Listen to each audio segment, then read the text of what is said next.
Salut salut. Alors je vous retrouve pour une nouvelle vidéo sur mes petites lectures, mes petites séries coup de cœur, les choses que j'adore lire et que j'aime bien vous faire partager.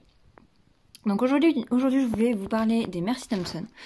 C'est une série que j'ai découverte il n'y a pas très longtemps, donc peut-être que certains d'entre vous la connaissent et se disent ouais, enfin elle se réveille, ça y est, enfin elle connaît cette série. Ouais, je sais.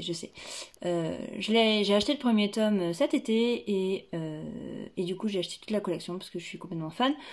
Là j'en suis au tome 7 et vous voyez, bon, j'ai pas le 10 parce que ma libraire doit le recevoir, mais je l'ai en démat, donc si jamais j'y arrive, au pire je pourrais quand même le lire. Et voilà. Et le premier tome est un petit peu différent parce que c'est un collector. Et je ne sais pas s'ils vont faire toute la série. Je crois que le 2 est prévu, mais bon, on verra bien. Donc Mercy Thompson, ça raconte l'histoire d'une mécanicienne. Alors déjà, j'adore le pitch de base. Donc c'est l'histoire d'une mécanicienne qui habite à côté d'un loup-garou. Et cette mécanicienne est en fait une métamorphe qui se transforme en coyote. Et elle va devoir vivre des aventures extraordinaires avec les loups-garous, avec les vampires, avec les fées.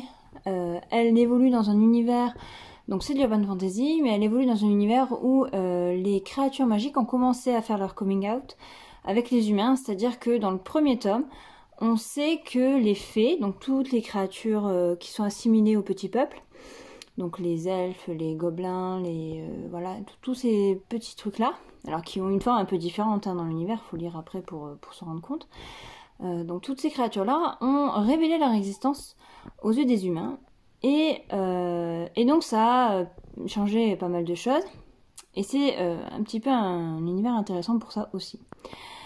Donc après, à chaque tome, vous avez une histoire différente, mais à chaque fois, on explore l'univers de l'auteur, que ce soit au niveau de son univers en tant que tel, la politique, etc., mais aussi les différentes races et leurs spécificités. Donc voilà, donc si vous voulez une série avec une héroïne qui est badass mais pas trop, qui reste réaliste, parce que moi j'aime bien les héroïnes comme ça qui sont un peu, qui restent un peu humaines, vous savez, qui sont pas, c'est pas Wonder Woman quoi. Wonder Woman, on aime Wonder Woman parce que c'est Wonder Woman, mais on aime bien aussi des héroïnes plus humaines, qui ont un peu des défauts, qui ne sont pas super héroïnes. Donc si vous aimez ce genre-là, si vous aimez des personnages attachants, franchement je vous conseille de foncer, parce que c'est une série qui est vraiment topissime. C'est facile à lire, la lecture est fluide, il y a de l'action, c'est pas gnangnan, enfin voilà, c'est tout ce qu'il faut. Donc voilà, donc je vous laisse regarder cette superbe édition, en plus l'édition collector elle est magnifique. Je vous laisse le résumé pour que vous vous fassiez une idée. Voilà. Et je vous dis à bientôt pour de nouvelles découvertes. Bisous bisous.